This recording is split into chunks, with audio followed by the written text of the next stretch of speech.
Now this is how you do it.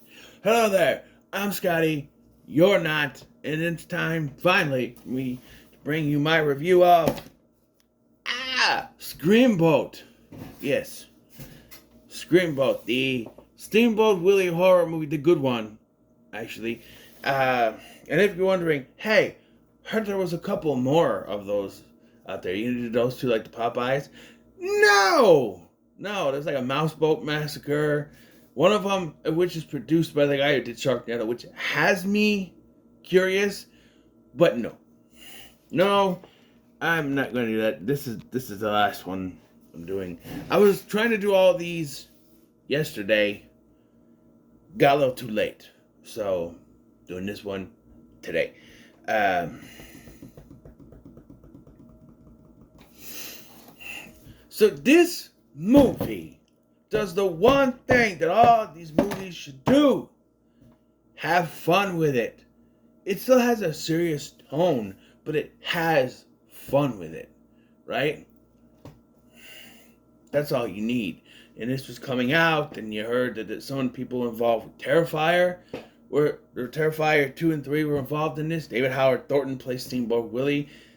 The best friend from Terrifier 2 is there's the birthday girl, the princess, who's clearly Cinderella. We'll get to that. Yeah. And yeah, it's very much in that vein of Terrifier, but I feel like this brings more fun to it. Where those Terrifier movies are very serious, and you don't really have fun with Art Kills because it's like it goes so far. They don't do that. That's what I was afraid of. I was afraid this was going to be Terrifier with a Mickey Mouse overhaul, and it's not. Thank God, because I'm like, I wasn't sure how this was going to be. I'm just like, if they're just doing Terrifier, but it's Mickey Mouse, I don't know. And then the pictures came out of David Howard Thornton in the costume, and everyone went, oh. Let me tell you something. I said this when people were criticizing this. It looks better than the fucking dude in the mask from Mousetrap, okay? It looks 10 times better than that. Because it looks like an actual costume. They put some effort into it. Who'd have thunk when you put effort into something, it actually turns out good? Everybody who made these domain horror movies for cheap. You know, look at Winnie Pooh Blood and Honey. The first one was crap. Second one was still crap, but better crap because they put some more effort into it. You put effort into something, it works. It just works, you know. It works, you know. But yeah, so what's the story? The story is that a group of people on this giant. I didn't think fairies were this big, but I guess I don't know. I mean, I've seen fairies at movies before, like Disturbing Behavior had a fairy in it. I didn't realize it was this big. Bunch of people go onto the Staten Island ferry, which they say a million times in this movie, and while they're on there, a mutant mouse starts killing people. Right? So I was almost taken out of this movie when I realized he's the size of a giant mouse. He's about this tall, maybe a little bit bigger. Maybe like this. These two together, he's about this height. I don't know. Maybe if I took my 32-inch TV and turned it like this, that's about the height. But he's not that tall. And I was like, he's short? They do explain it. There's a reason why. They made him short. And I'm like, okay, I guess it makes sense because, you know, all these, we have a big giant version. Like, look at the Popeyes. They're huge. And even, like, the Winnie the Pooh and them. Winnie the Pooh was way too tall to be Winnie the Pooh. So it works. But they make excuses for those in the second one, at least when they retcon things. And then, like, you have, like, he ate mutated spinach, or it's the corncob pipe thing, while they're bigger. And then in Mousetrap, it's just a guy in a mask. Literally, that's all it was. It was the boss who put the mask on and started killing people. So, yeah, you have the little mouse.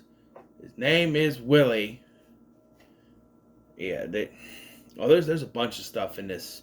There is a bunch of stuff in this that makes you think, how weren't they sued? I could hear Groundskeeper Willie going, do you want to get sued? At some point during this, there's so much.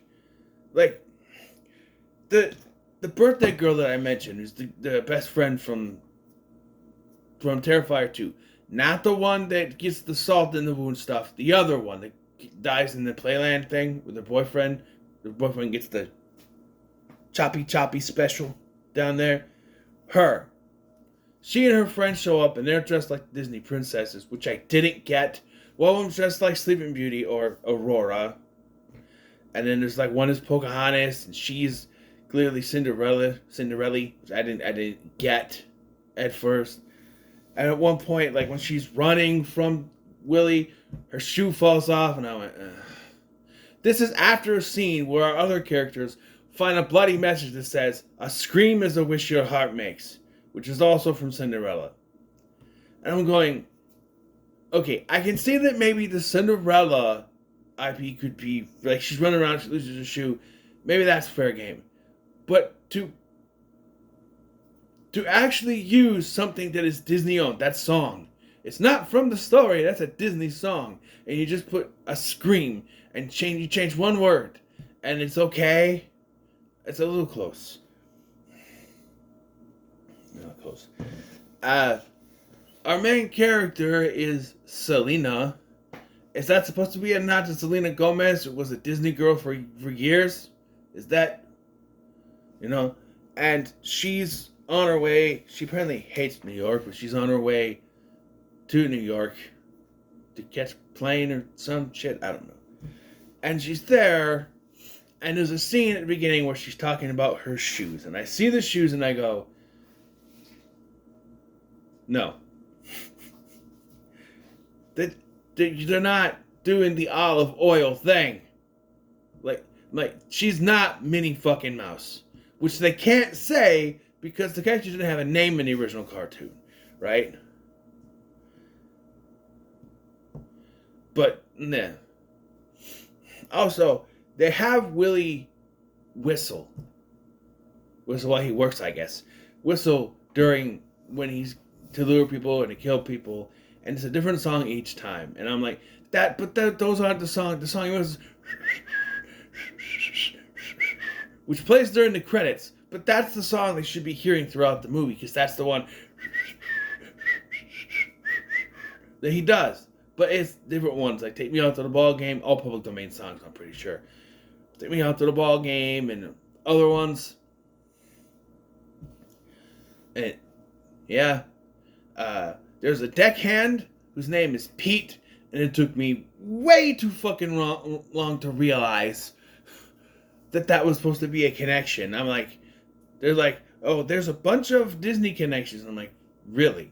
References. And I'm like, really? So I looked it up, and I'm like, the deckhand Pete. Oh, son of a bitch. Pete. Yeah, the villain of Steamboat Willie is Pete. Hey, you there, goofa. That Pete. But his name is Pete. Yeah. And he's the deckhand, and by the end of the movie, he's the captain. And he's facing down with, I'm just going to go with this in chunks, with Willie. And he's like, they're like, come on, we can get you out of here. Which is legitimate, they can. He's like, no, I'm the captain, I have to go down with the ship. I'm like, okay, I get that's a thing. But I've always thought it was kind of stupid. I understand it's respect, whatever, but he could escape. And supposedly he dies, but there's a post-credit scene with a cameo from Tyler Posey, where he hears him over the radio going, help, it's Pete. He's like, Pete, I'm coming for you, bro. Okay. I'm like, it's a mid-credit scene, excuse me. I'm just like, what is that setting up? There's obviously going to be a sequel. They set up things. But then there's Willie's origin story, and this whole thing is just... So apparently, there was a deckhand named Walter. His friends call him Walt. who found Willie. It was like a mutated mouse thing that barely go into it. And he's like, oh,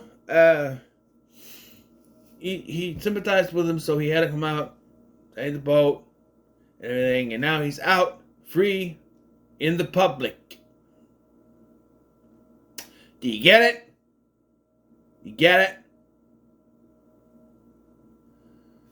And even though Walter died, this was 90 years ago, because this old man is like, is this old guy supposed to be Walt Disney? No, he's just an old guy who knows about the story.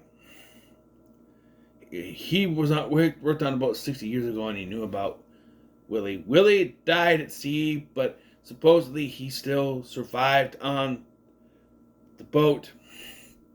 Do they ever explain why now? I don't think they ever do. Also, one of the ship's deckhands, the female one, I thought it was the EMT lady at first. No, she's working with Willie until they don't need her anymore, so Willie just kills her for no reason. I was just like, what is... He's like, I did everything you asked. I did it. I destroyed the thing. I did it. And then he just kills her. And I'm like, well, that's because you did everything he asked. He's using you, you know? And they play it up. Not only do they do the shoes thing, but when the first time Willie sees Selena, he goes... I'm like, oh my... They're really nailing his hammer on the head, aren't they? And so she realizes that because they're looking for something that was lost at sea, and they realize that it's the female mouse that was lost at sea. So she dresses herself up as a female mouse with a fake mouse ears, even though the one lady had them, I don't know, to infuse him. It doesn't until it does, because he knocks her overboard and she's hanging on to the thing. Poor Mateo, this kid that is on here, he gets knocked into the water and they forget about him for a minute. It's like he gets knocked in the water, like, oh, Mateo! And then she tries to fight him off and she's hanging over, but Willie can't do it because she reminds him too much of his girlfriend that was lost at sea. So he pulls her up and then she stabs him with the scissors in the head and he falls off. And they're like, oh, Mateo, oh, look, there's a little boat that looks like Steamboat Willie's boat. And I'm like, oh. That's what it looks like. It's like a little boat thing. And they rescue them. Mateo's father is there and is like, thank you for saving my son. And then he disappears. But then Mateo comes back to give her book or diary, whatever it was. I didn't pay attention enough to know what that book was, but her name's on it, so yeah. The only survivors are Mateo, Selena, and the EMT chick. Oh, and as the post-credit says, Pete, apparently. I don't know. Because I guess Pete's gonna be the protagonist against the antagonistic Steamboat Willie here. He survived somehow. But so did Willie, as we see him on a trash barge. And he whistles. Like, what is he? And all of a sudden, you see what looks to be like a stop-motion legs and a dress. So the female found him. It's not really explained. As for the kills are pretty good. They're pretty well done. It's not to the Art the Clown level, which is a good thing. I don't think, because that's, like I said, that's what I was afraid of, was it's just going to be Art the Clown, but it's a mouse. And thankfully they didn't go that direction, because you just need to be goofy. And they do the goofiness with all the nods to Disney and everything. They embrace the goofiness, which is what these movies should do. Instead of being so goddamn serious. You know? We're trying to course correct with the sequel. Where you got Winnie the Pooh, Blood and Honey.